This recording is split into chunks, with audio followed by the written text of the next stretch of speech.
Influenza. Apa dia influenza? Lately ni ada peningkatan kes sedikit yang berkaitan dengan influenza. So saya nak cerita pasal apa dia influenza tu. So influenza ni adalah penyakit yang disebabkan oleh influenza virus.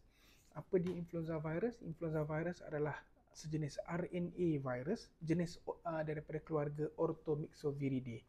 Generally dia ada 4. Influenza A, B, C dan D. Influenza D ni dia adalah pada animal lah. Untuk manusia A, B dan kadang-kadang C, lebih kepada A dan B. Influenza A ni contohnya macam H1N1, H3N2. Malah avian flu adalah H5, H5N1, H5N2.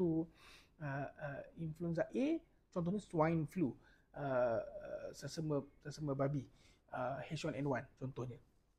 So influenza A ni adalah di antara, terutama H1N1 adalah di antara virus yang sangat berbahaya.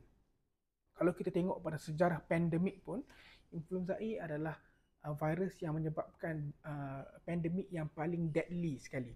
Kalau kita tengok contohnya pada tahun 1918 hingga 1920, adanya Spanish flu.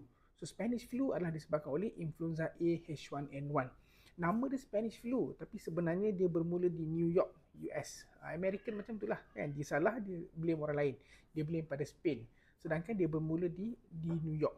Dan Spanish flu 1918 hingga 1920. Kemudian kita tengok ada juga Asian flu, itu 1957 lebih kurang.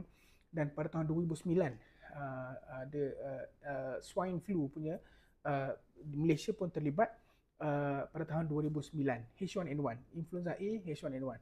So kalau kita tengok pada 1918, 1920, Spanish flu tu menyebabkan kematian lebih daripada 17 hingga 50 juta kematian yang confirm.